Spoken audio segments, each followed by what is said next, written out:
2000년 전에 왜 예수님이 세상에 오셨는가? 왕이신 예수님께서 오신 궁극적인 이유는 세상 끝이 어떻게 될 것인가에 대해서 알리시기 위해서, 그리고 그날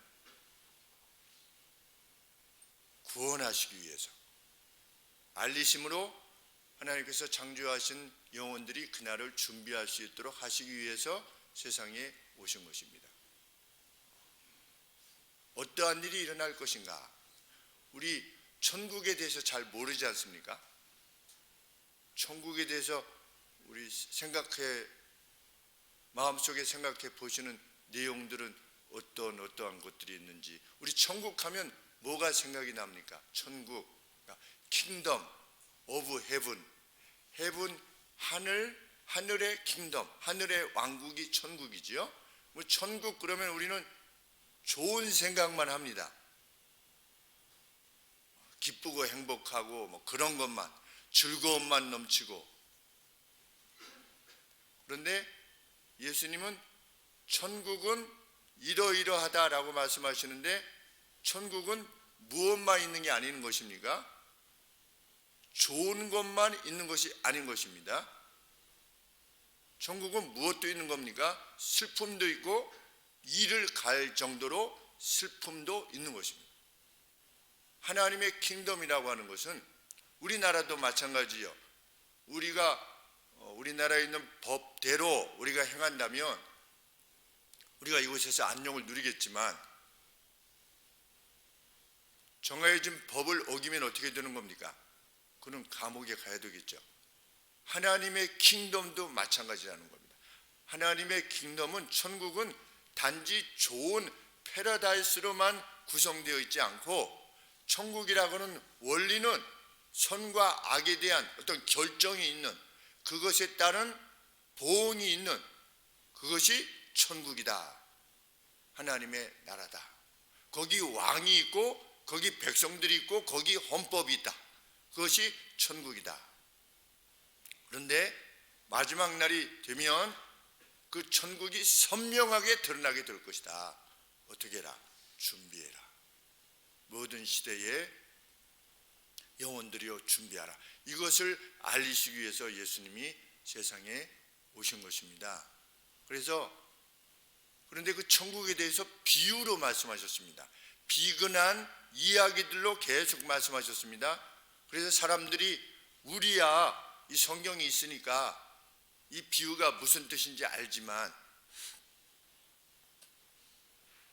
그런데 정말 알까요? 오늘 말씀 중에 48절에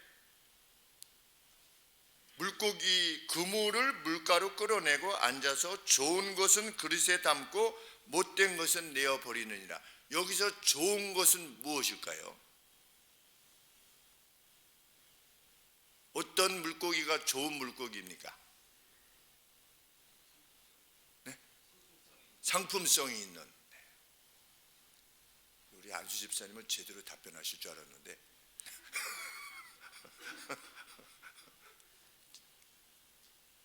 자, 나윤성 집사님, 좋은 물고기, 나쁜 물고기.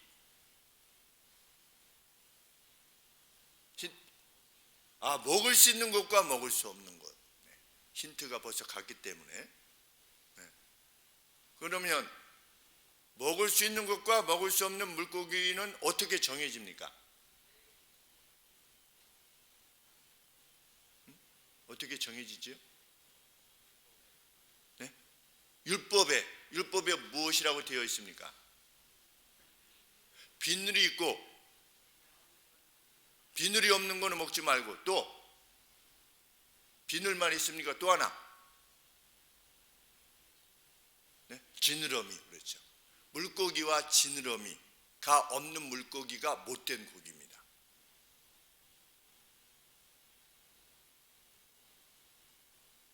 비유로 말씀하셨을 때 우리도 사실 비유 전체를 잘 모르지요. 지금도 잘 모릅니다. 이것만 봐가지고서는 잘 모르는데, 그래서 이제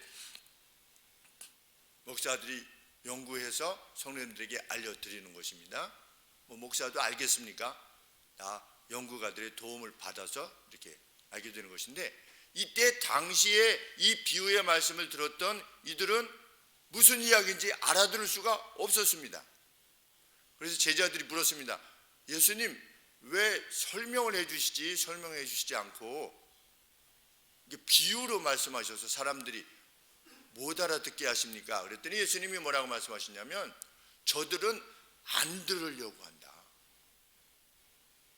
저들은 혹시 들릴까봐 귀를 막는 사람들이다. 저들은 혹시 볼까봐 눈을 감는 사람들이다. 그런 사람들에게는 내가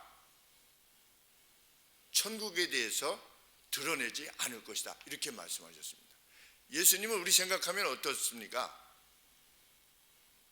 지지난주에 말씀드린 것 같이 예수님을 천국에 대해서 모든 사람들한테 잘 설명해 주실 의무가 있는 것처럼 예수님에 대해서 생각합니다. 예수님은 이 정도는 하셔야 되지 않습니까? 그러나 예수님이 말씀하시는 말은 무엇입니까? 천국에 합당한 가치가 있는 이들이, 그러면 그 가치가 있는 이들은 누구냐? 자기를 낮추고 들으려고 하는 이들이. 저 말이 도대체 무슨 말씀인가? 내가 알지 못하는 내용이 과연 어떤 것이 있는가? 죽으면 과연 어떻게 되는가? 그냥 죽으면 그냥 죽는 거지 뭐. 나한테 더 이상 종교적인 이야기 하지 마시오. 라고 하는 사람에게는 예수님이 가르쳐 주지 않은 겁니다. 그래서 비유로 말씀하신 겁니다. 그래서 제자들이 나중에 왔을 때 제자들에게 설명하신 겁니다. 비유를. 왜? 제자들은 들으려 했기 때문에. 오늘도 마찬가지입니다. 복음은 거부하는 이들에게 가지 않습니다. 그리고 예수님은 거부하는 이들에게 가지 말게 하라고 말씀하셨습니다.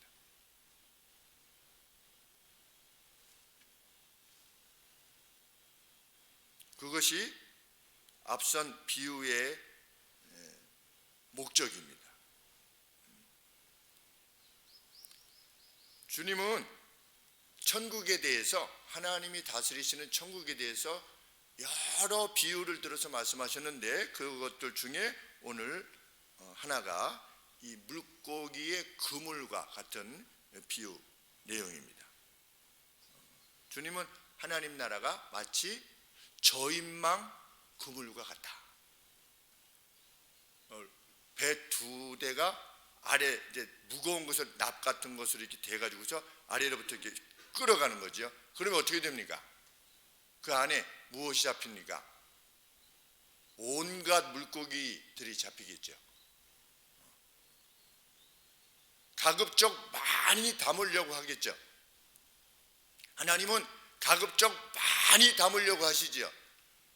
어디에? 하나님 나라에.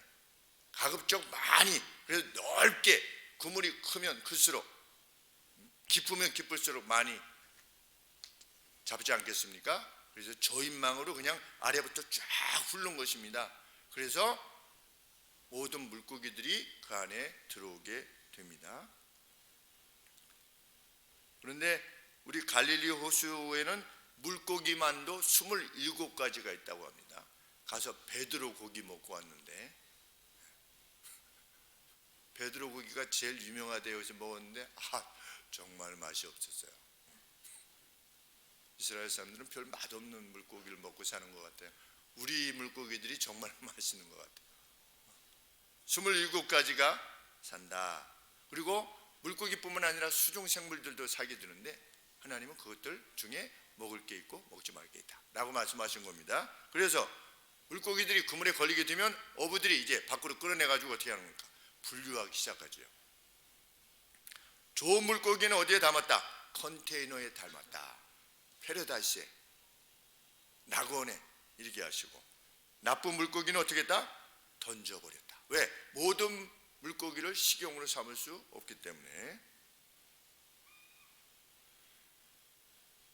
그래서 이 갈릴리 호수에 어떤 물고기들이 있는가 그랬더니 배도라치가 있대요. 배도라치. 여러분, 배도라치가 어떻게 생겼는지 혹시 아십니까? 배도라치. 저도 배도라치 처음 들어봐서 그래서 사전을 찾아보니까 좀 그 아기 나면 먹는 물고기 뭐죠? 이렇게 길쭉해가지고 가물치처럼 생겼어요. 근데 비늘이 없어요. 주둥이가 이렇게 길쭉해가지고 가물치처럼 생겼어요. 그런데 그것이 이 갈릴리 호수에서 잡힌답니다. 그 다음에 무엇이 잡히느냐? 메기가 이렇게 많이 잡힌대요. 그리고 뱀장어, 사람들이 좋아하는 뱀장어. 근데 하나님이 먹지 말라고 하셨죠. 부정한 고기였다. 그러면 그것들이 왜 식용으로 금지되었을까요? 비늘이 없거나 지느러미가 없으면 무엇이 아닌 것입니까? 바람직한 물고기가 아닌 겁니다.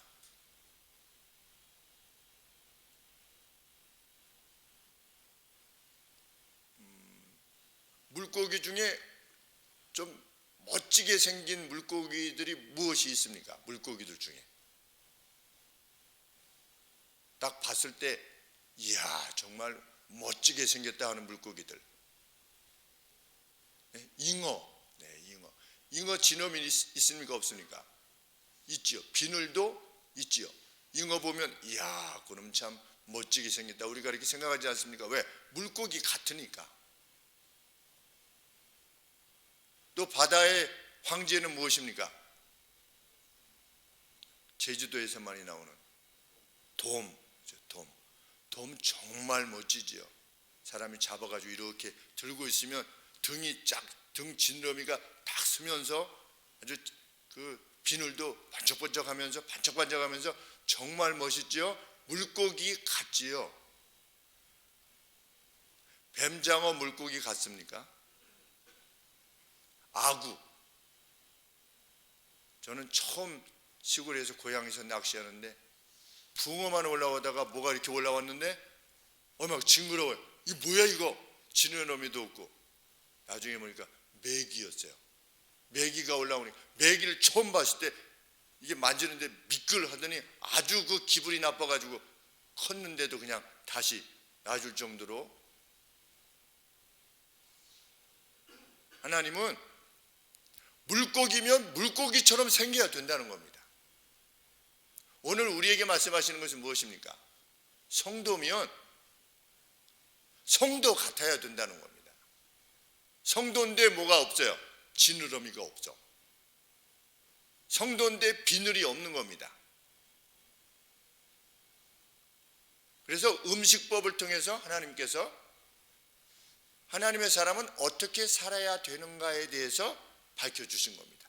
그것이 지니고 있는 이미지, 뱀장어, 아구 이런 것들이 지니고 있는 이미지. 아구는 어떻게 생존합니까? 아구가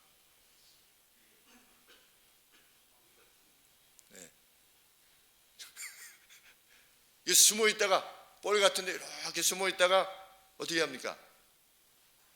이렇게 교묘하게 유인을 해가지고 그 앞에 뭐가 이렇게 달린 것 같은 걸로 유인해가지고 어떻게 합니까? 같이 오면 탁 잡아먹죠.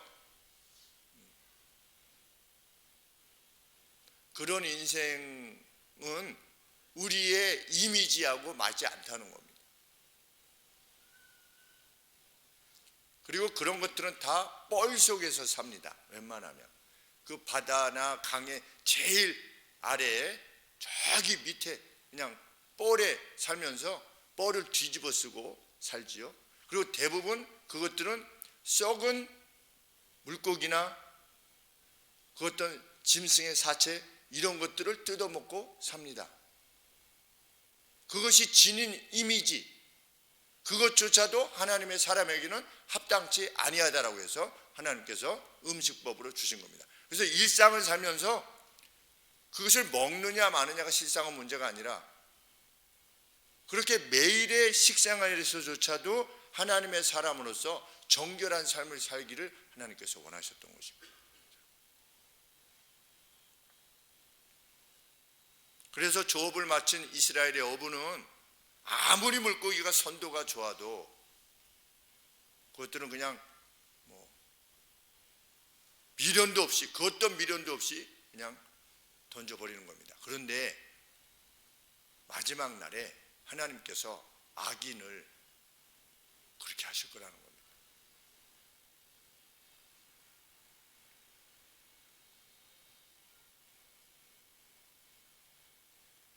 누가 와서, 천사들이 와서 의로운 자들로부터 악인들을 취하여서 낼 것이다. 그리고 그들을 불화로에 던져 넣을 것이다. 불화로. 그래서 그들이 어떻게 될 것이다. 그 가운데서 슬피 울며 이를 갈미 있을 것이다. 그것이 진짜 불이냐 아니냐는 몰라요. 막 불과 같은, 이 지상에서 가장 혹독한 고통이 불이기 때문에 불화로에 던져 넣게 될 것이다 라고 하는 표현을 우리 주께서 쓰신 줄 압니다.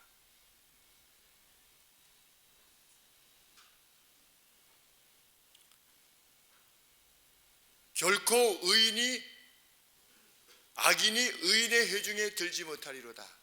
그것은 시편 1편의 말씀인데, 그것은 성경에서 계속해서 반복되고 있는 하나님 나라의 질서요 원리입니다. 악인이 의인 가운데 결코 있지 못하게 할 것이다. 천국에는 한 명도 악인이 있지 않을 것이다.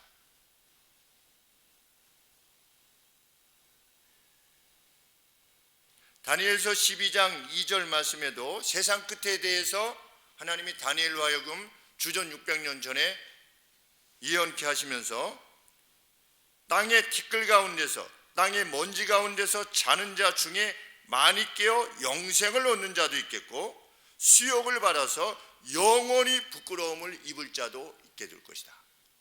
의인과 악인의 극명한 구별이 있게 될 것이다.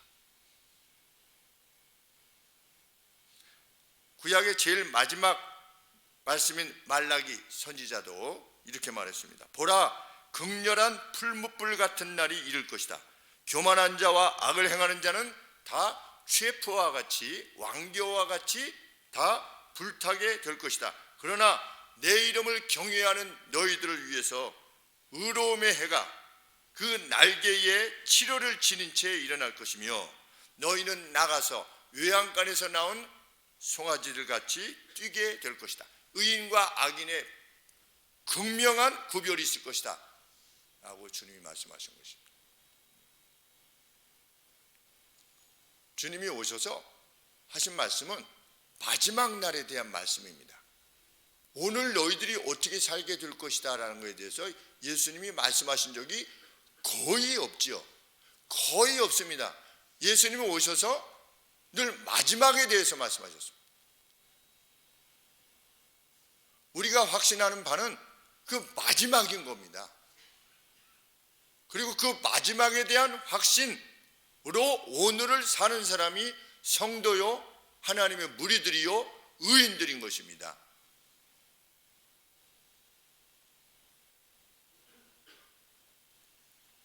제가 자주 보는 리얼갱이라고 하는 그 유튜버가 있는데, 그 동쪽 그 고성 지역에서 그 배를 가지고 이제 물고기도 잡는 모습, 또 그 근처에서 또 개울에서 또 무엇을 잡는 모습, 아주 3명이나 4명이 나와서 40대 아저씨들이 나와서 어린아이들과 같이 재미있게 어렸을 때부터 같이 자란 선후배들끼리 이렇게 같이 노는 것을 자주 보게 되는데, 자주 어떤 장면이 나오냐면 배를 가지고 나가서 고기를 잡는 장면이 나오는데, 그물로 이렇게 밑을 훑는 것이지요. 훑으면은 그 선원들이 올라오는 대로 어떻게 합니까? 그 물고기들을 선별합니다. 그런데 주저함이 없습니다. 이 물고기가 이게 지금 광어인가 우럭인가 이렇게 생각할 수 있겠습니까? 불가하지요. 예수님이 말씀하시는 말은 무엇입니까? 그때 의인과 악인의 구별이 결코 모호하지 않을 거라는 겁니다. 누가 선별하는 것이기 때문에, 어부가 선별하는 것이기 때문에, 어부가 물고기 종류들을 다 알지요. 이스라엘의 어부가 어떤 물고기가 부정한 물고기인지 어떤 물고기가 정한 물고기인지 다 아는 것입니다. 마치 목자가 양과 염소를 구분할 수 있는 것처럼 목자가 이게 염소인지 양인지 이게 모를 수 있는 경우가 있겠습니까? 천국에서의 심판은 아주 선명한 것이 될 것이라는 겁니다. 우리들이 오늘 우리들 스스로를 볼 때는 어떻습니까? 우리가 또 우리 주변에 있는 사람들을 볼 때 어떻습니까? 나는 정한 물고기입니까? 부정한 물고기입니까? 아리까리 할 때가 많이 있습니다. 우리들 스스로도 나는 지금 가면 정한 물고기인가 부정한 물고기인가, 사람들 사이에 큰 구별이 없어 보입니다. 그런데 주님은 뭐라고 말씀하시는 겁니까? 분명한 구별이 있을 것이다. 1%의 오류도 없게 될 것이다. 선인은 선인대로 악인은 악인대로 구별될 것이다.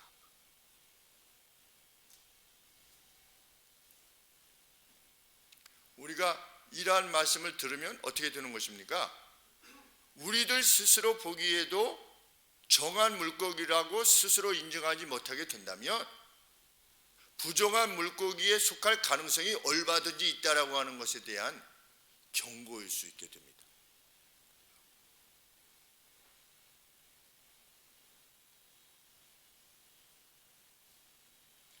던져지는 질문은 이 그물이 세상에 있는 모두를 말하는 것이냐 아니면 교회를 말하는 것이냐.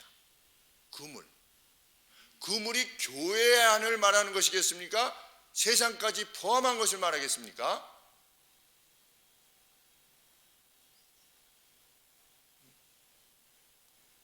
어부가 그물을 던졌어요. 가급적 많이 잡는 겁니다.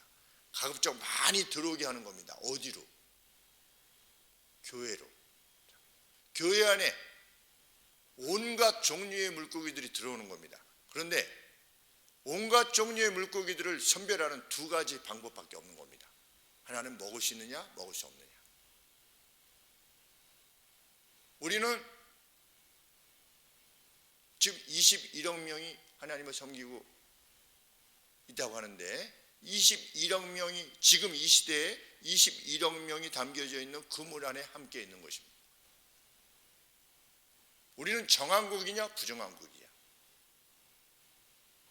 우리를 나눌 수 있는 구분은 단 두 가지랍니다. 그리고 그것은 아주 선명하답니다. 그러면 우리는 적어도 어떤 확신을 가지고 있어야 됩니까? 지금 그날을 준비하러 하는 우리로서는 어떤 확신을 지니고 있어야 되는 겁니까? 나는 정한 물고기라고 하는 확신을 가지고 있어야 되고, 그 정한 물고기라고 하는 확신을 누가 또 주어야 됩니까? 같은 성도들이 주어야 됩니다. 저 사람은 참 의인이구나 하는, 그것이 선명하지 않다면 얼마나 불행한 일이겠습니까?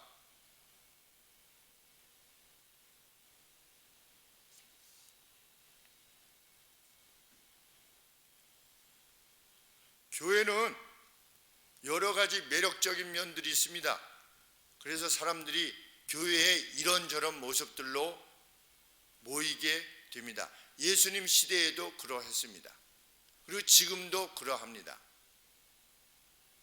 정말 그 나라를 준비하기 위하여 오는 사람들이 있는 반면에 그 어떤 다른 이유들로 교회에 속해서 마치 자신이 그 천국의 백성들처럼 생각하며 살아가는 사람들도 있습니다. 예수님 시대에는 누가 그랬냐면 바리새인과 서기관들이 그러했습니다. 그들은 자신들이 천국에서 높은 자리에 있게 될 것이라고 생각했습니다.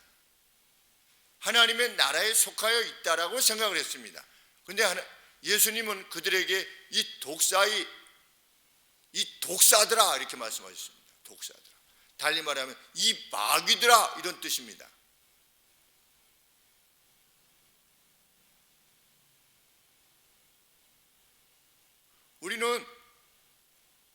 우리가 이 땅을 살면서 그것이 교만해서가 아니라 우리들 스스로를 생각할 때 죄로부터 자유한 주님이 우리를 용서해 주셨기 때문에 우리가 죄로부터 자유한 것, 그것과 더불어 그렇게 이루어낸 그 구원에 합당한 의인으로서 살아가기 위하여서 분투하는 것, 그것이 반드시 필요하다는 것을 알게 됩니다.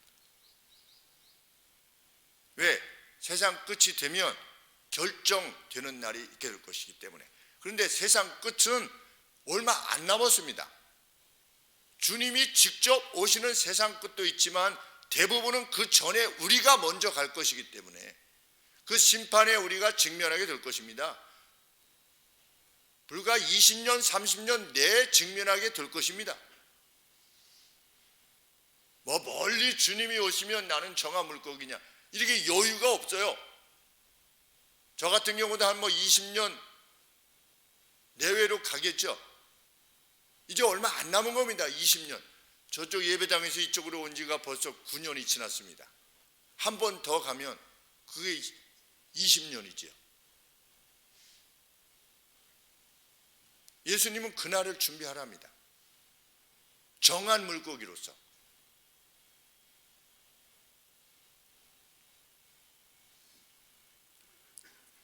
그물에는 우리 어렸을 때는 연애를 목적으로 해서 교회 다니는 이들이 있었죠. 교회 가면 유학생들을 만날 수 있으니까. 그래서 연애를 목적으로 교회를 다니는 사람들도 있고, 오늘 어떤 사람들은 사업을 목적으로 교회에 다니는 사람들도 있고, 그래서 음식점을 주로 하게 되면 주로 큰 교회에 등록을 합니다. 경건을 이익의 재료로 삼는 것이지요.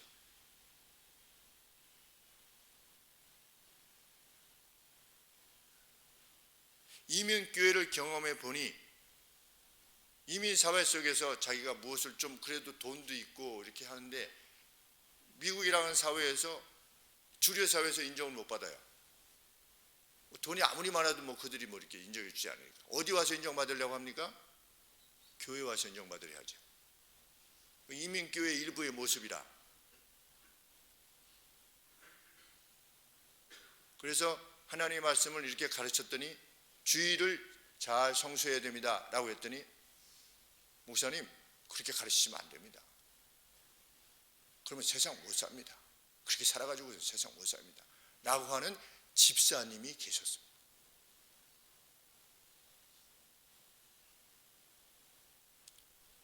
반절은 성도요, 반절은 한인 커뮤니티. 오늘날 우리 한국교회는 어떤 모습일 수 있겠는가?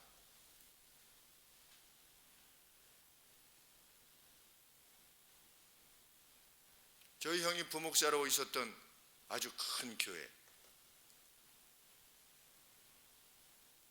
문제가 있어도 형 목사가 저한테 하는 말이, 그 교회가 건강하게 나아가느냐 아니냐는 중요하지 않다는 겁니다. 그 성도들에게. 그 담임 목사가 하나님 앞에 순전하고 진실하고 그러한 존재냐, 그것도 중요하지 않다는 겁니다. 성도들에게는 뭐가 중요하다? 거기 속한 무리들에게는 그 공동체의 문화, 거기 가면 카페도 있고 거기 가면 구역 식구들도 있고, 하나님의 말씀이 어떻게 외쳐지는가에 대해서는 그거는 그냥 차선의 문제일 뿐이라는 것이지요. 그래서 와서 즐길 수 있는 것, 자기 어떤 성취감, 자기가 좋아하는 것들을 행하는 데서 오는 그 만족, 이런 것들로 섬기는, 그러나 하나님의 뜻에 대해서는 관심하지 않는 그런 이들이 누굴 수 있는 겁니까? 부정한 국이죠.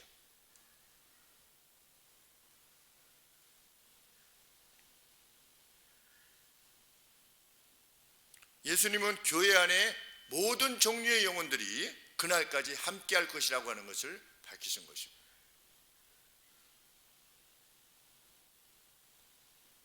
그렇지만 마지막 날에 분류가 이루어질 것이다. 결코 악인을 의인의 회중에 두지 않게 하실 것이다. 그렇다면 우리는 성경 내에서 그러면 누가 의인이었는가? 그래서 콘코던스를 찾아보았습니다. 의인이라고 불렸던 이들, 누가 의인인가? 제일 처음에 의인으로 불렸던 이 중에 하나가 노아입니다. 노아는 의인이었다. 노아의 시대는 폭력이 가득한 힘으로 모든 것들을 해결했던 세상이었습니다. 그런데 노아는 의인이었다. 이것은 무엇을 말하는 것입니까? 노아가 힘의 구사를 통해서 자신이 이루려 하는 것을 이루려 하지 않았다는 겁니다. 그것을 절제했다는 겁니다. 노아는 힘이 있었습니까? 없었습니까? 노아가 파워가 있었습니까? 없었습니까? 조금만 생각해 보면 아실 것 같은데, 노아가 파워가 있었습니까? 없었습니까? 노아가 파워가 있었습니다. 파워가 있었다고 하는 증거는 무엇입니까? 방주를 만들었어요. 방주의 길이가 몇 메다입니까? 135m입니다. 길이가 135m의 배를 만들었어요.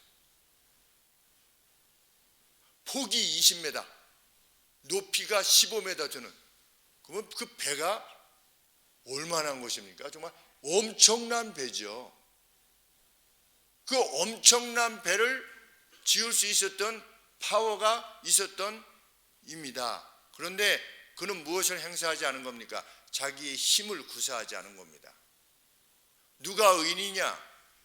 힘을 지니고 있음에도 불구하고 그 힘으로 구사하려고 하지 아니하는, 그 힘을 지닌 그 입으로 누구를 압박하려 하지 아니하는,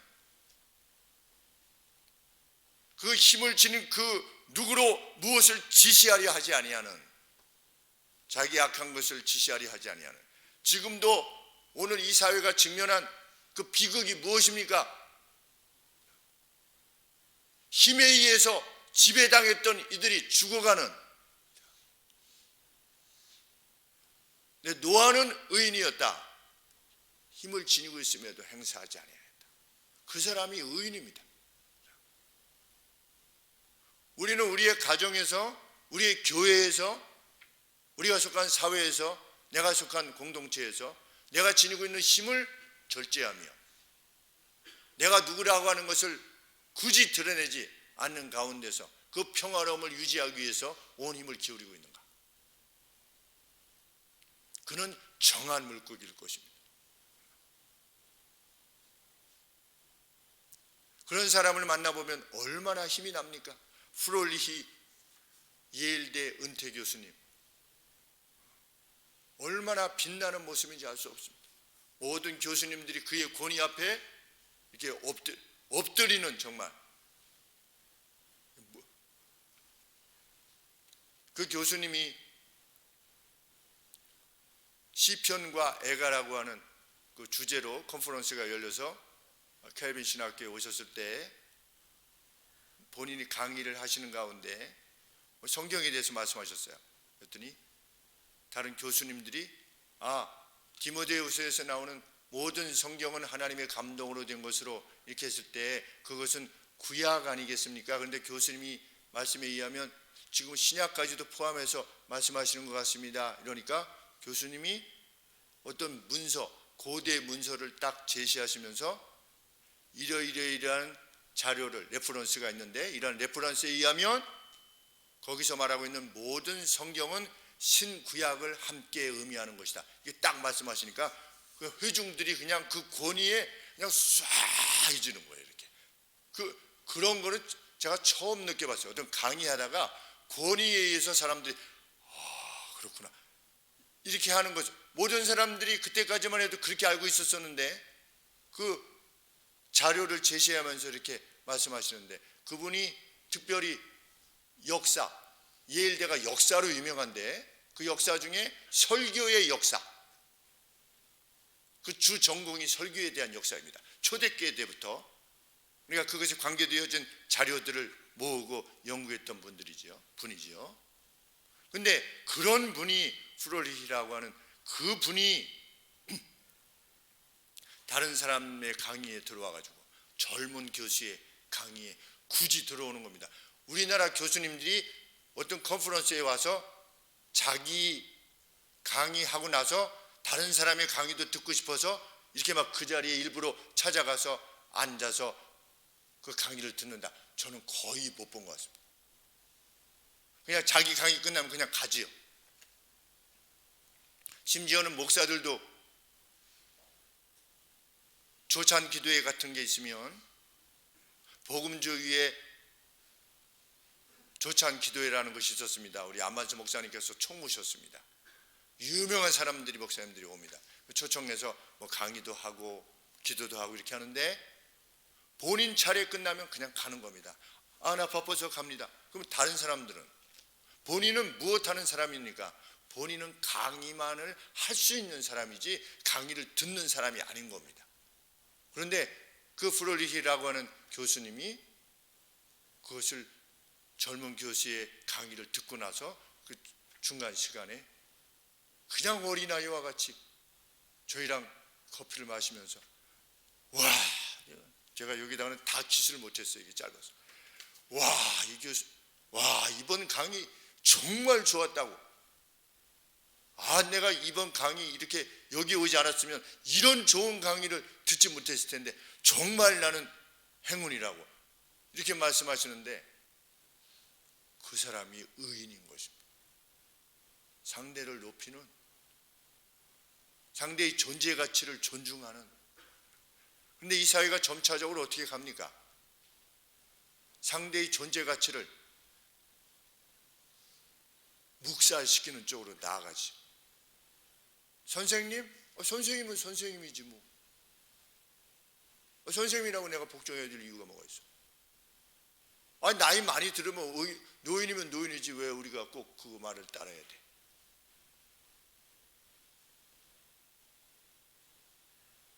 남자라고 다야? 사장이면 사장이지 뭐야.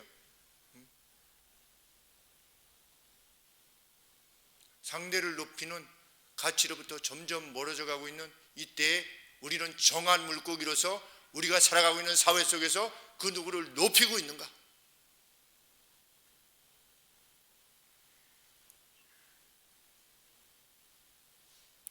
또다시 의인이라 이렇게 인정받았던 인물은 나발의 아내 아비가일이었습니다. 아비가일은 악했던 나발의 아내였습니다. 그런데 다윗이 그 나발의 양떼들을 보호해 준 적이 있는데 계속 보호했었는데 이제 털을 깎는다고 하는 어떤 축제가 벌어진다고 그러니까 다윗이 좀 무엇을 얻을까 해서 도망자의 신분 중에서 이제 다윗의 사람을 보냈습니다. 나발에게 좀 우리 그동안에 이렇게 좀 돌봐 드렸는데 혹시 저희가 좀 필요해서 그런데 좀 나눠주실 수 있겠습니까? 이렇게 사람을 보냈는데 나발이 뭐라고 그랬냐면 다윗 그 주인한테 도망친 놈 아니야. 그리고 그 애비 이름이 이세라며 이런 식으로 모욕을 하니까 다윗이 어떻게 했습니까? 순간 화가 나가지고 나발을 치러 갈 때 아비가일이 나와서 무엇이라고 말했습니까? 생명을 걸고 말했습니다. 무엇이라고? 당신은 나중에 이스라엘의 왕이 될 것인데 당신이 화가 났다고 해서 내 남편을 쳐서 죽이는 것은 무죄한 자의 피를 흘리는 것입니다.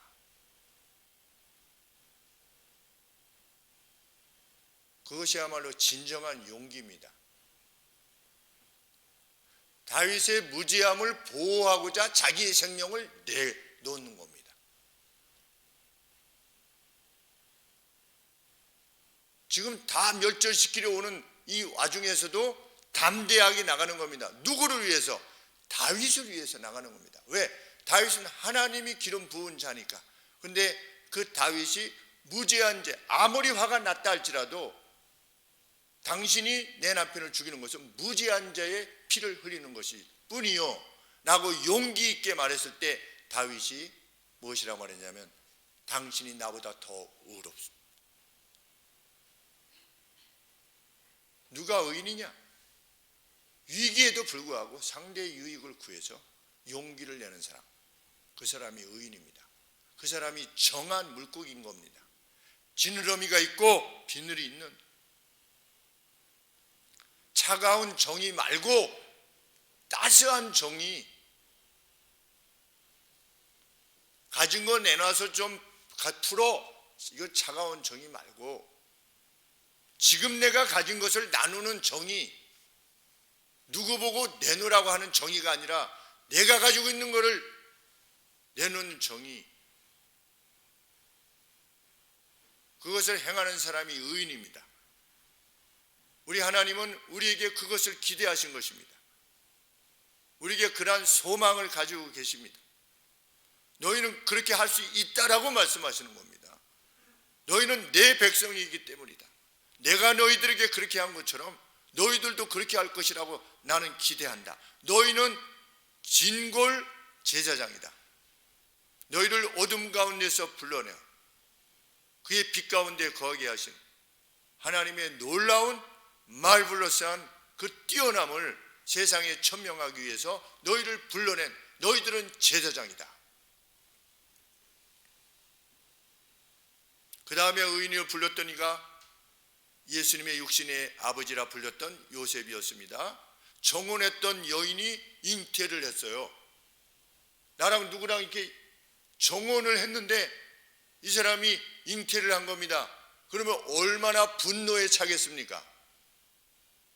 다른 사람의 아기를 갖고 있다는 판단이 안 들겠습니까? 얼마나 분노했겠습니까? 그러나 마리아에게 수치를 주고 싶어 하지 않았습니다. 그 사람이 의인입니다. 조용히 끊고자 하였다. 얼마나 지극한 모욕입니까? 나랑 누구랑 정혼했는데 소위 일반적으로 말하면 병신이 된 겁니다. 너 정혼했던 그 여인이 다른 사람의 아기를 가졌어. 최근에 무슨 이야기가 나오지 않았습니까?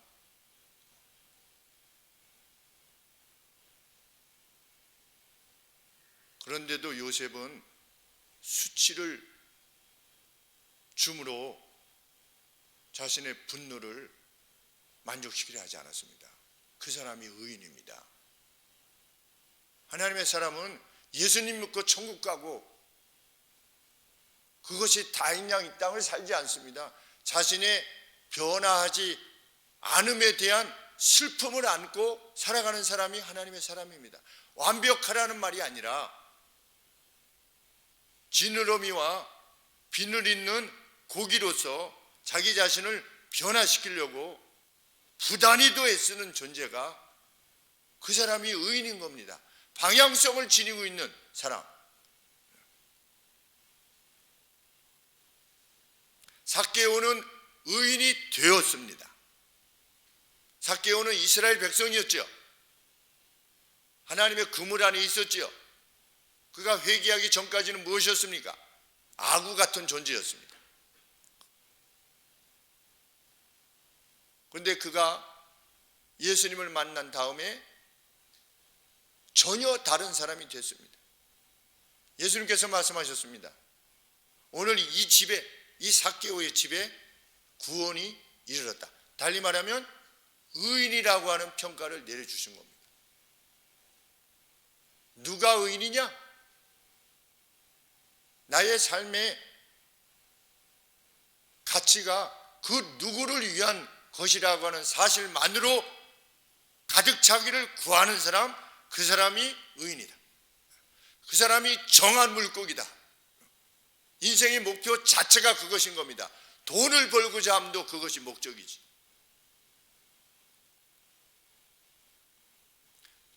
높은 지위를 갖고자 함도 목적이 그것이고, 건강하고자 하는 목적도 그것이고,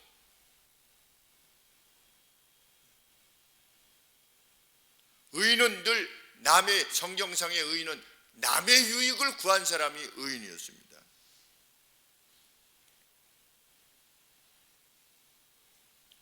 그들이 왜 그렇게 했는가? 그것이 하나님이 명령하신 명령과 일치했기 때문에, 하나님의 뜻하시는 바와 일치했기 때문에 생명을 걸고 그렇게 행한 겁니다. 반면에 서기관과 바리새인들을 주님은 독사들이라고 일컬으셨습니다. 부정한 고기들이었습니다. 그들은 어떻게 했는가? 선지자들의 무덤을 단장했대요. 가령 예를 들면 이사야 선지자, 야 막는 것 같죠. 와 정말 이렇게. 그리고 의인들의 기념물들을 빛나게 했대요. 잘 세우고 의인들. 그런데 속 안에는 무엇이 있었대요?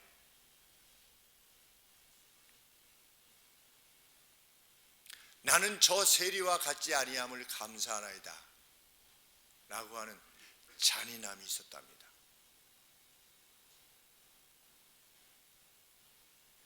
나는 저 사람과 같지 아니함을 감사하나이다. 하나님 제게 은혜를 주셔서 저 사람처럼 안 되는 걸 정말 감사합니다. 그 사람은 누구라고 합니까? 부정한 물고기랍니다. 이것은 오늘 우리로 하여금 무엇을 일깨워주는 겁니까? 우리가 그 누구에 대해서, 특별히 교회 내의 그 누구에 대해서 불편한 마음을 가지고 있다. 이것은 그날 하나님의 컨테이너에, 어부이신 하나님의 컨테이너에 들어가지 못할 수 있다라고 하는 분명한 경고인 겁니다.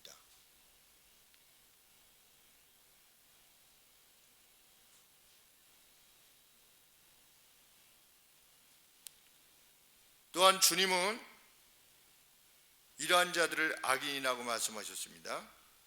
교회 안에 그 누가 헐벗고 병들고 복으로 인해서 옥에 갇혔는데도 불구하고 무정했던 자들,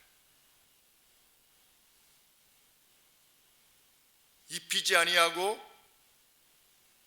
고치는 데 함께 힘을 다하지 아니하고 옥을 찾아보지 아니하였던 무정한 자들, 교회 내의 성도들이 직면해 있는 그 어떠함에 대해서 전혀 관계하지 않는 그들에게 영원한 벌이 주어질 것이다. 마태복음 25장 45절 말씀입니다. 악이라고 하는 것은 무엇이냐? 적극적인 의를 행하지 않는 것을 말하는 것.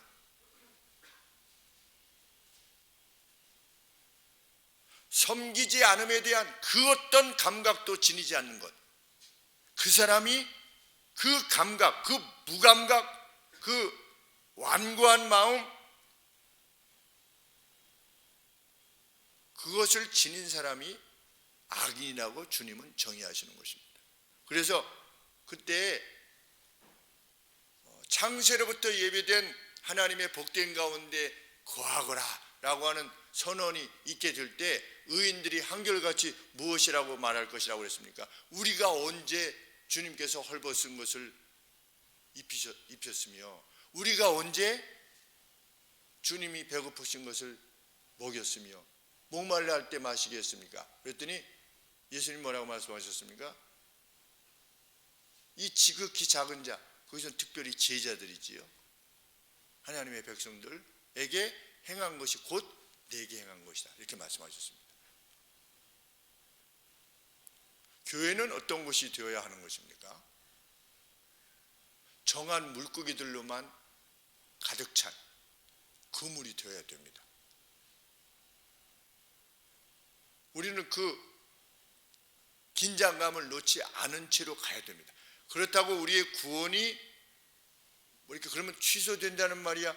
그런 공포에 사로잡히라고 주님이 이렇게 말씀하신 것 아닙니다. 내가 너희에 대한 기대가 이것이라는 겁니다.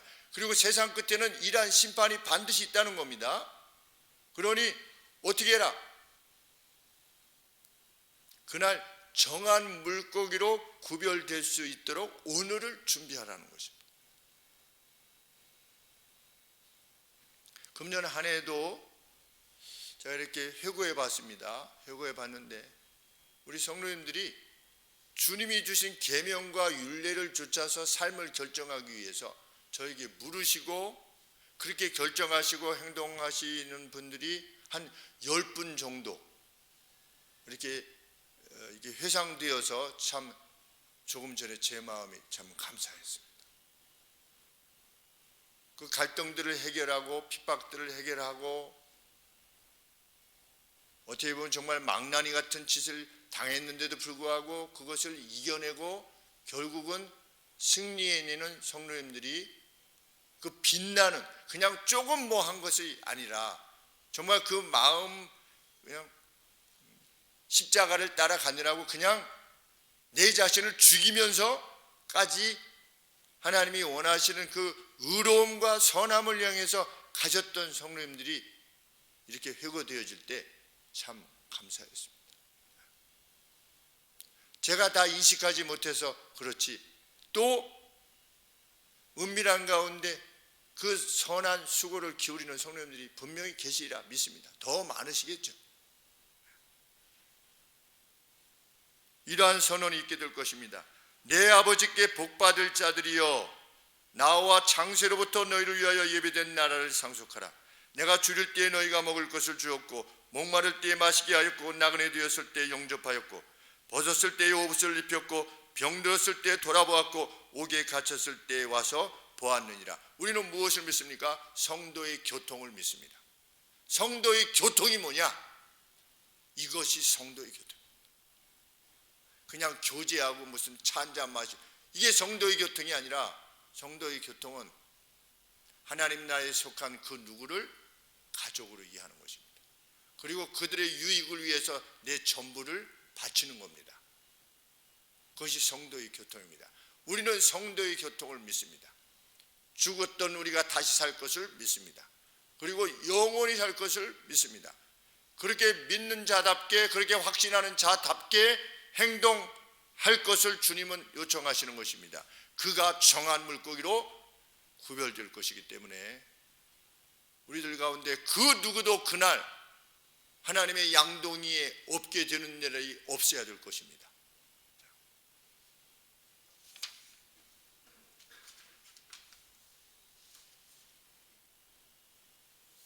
하나님의 일을 사모하게 되는 그러한 새로움이 새해에는 더욱더 새로워질 수 있게 되기를 그날에 우리의 시선을 고정시키며 참 누가 봐도 야, 참 빛나는 물고기입니다 라고 하는 그러한 생을 살기 위해서 함께 격려해 나가는 우리 교회 되기를 소원합니다.